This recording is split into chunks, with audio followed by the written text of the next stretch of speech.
নাসির বলি এবং মাইনুল বলির খেলাটা চলছে। চট্টগ্রামের মিরসরাইয়ে ঐতিহ্যবাহী বলি খেলা অনুষ্ঠিত হয়েছে।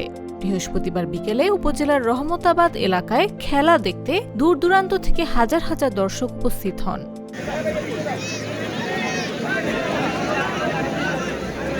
এতে ছোট, মাঝারি ও বড়দের মধ্যে বলি খেলায় ৫০ জন প্রতিযোগী অংশগ্রহণ করেছেন।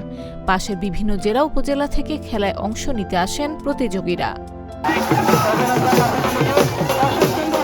খেলায় অংশ নেওয়া শাহ আলম বলেন, ২০ বছর ধরে বলি খেলায় অংশ নিচ্ছি। মিরসরাই ছাড়াও সীতাকুণ্ড, ছাগলনাইয়া সহ বিভিন্ন উপজেলায় অন্তত শতাধিক বলি খেলায় অংশ নিয়েছি।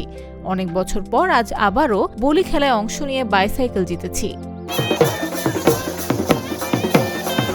এদিন বিকেল ৪টায় শুরু হওয়া বলি খেলা দেখতে ৩টার আগে থেকে বিভিন্ন এলাকা থেকে নারী, পুরুষ, শিশু, কিশোররা রহমতাবাদ এলাকায় উপস্থিত হয়ে ভিড় জমাতে থাকেন।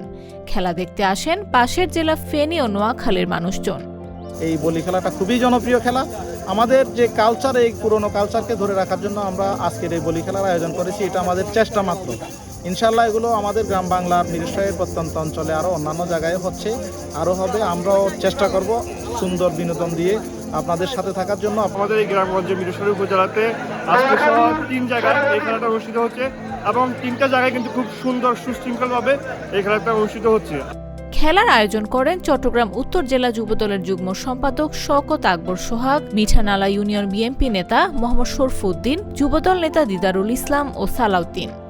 পূর্বপুরুষদের ঐতিহ্য ধরে রাখার জন্য এখন থেকে এলাকাবাসীর উদ্যোগে প্রতি বছর আমাদের এখানে বলি খেলা এবং সাংস্কৃতিক কার্যক্রম হয়ে থাকে এবং এটার কারণে মানুষের মধ্যে সম্প্রীতির ভাবটা বাড়ে এবং এক অন্যের সাথে আমাদের এখানে নোয়াখালী।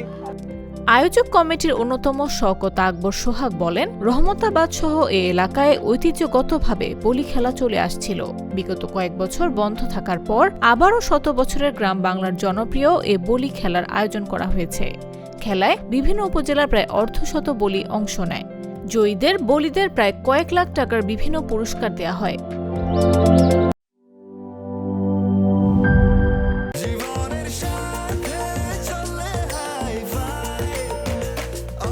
স্বাস্থ্যকর অল টাইম, সব সময় অল টাইম হেলদি লাইফ।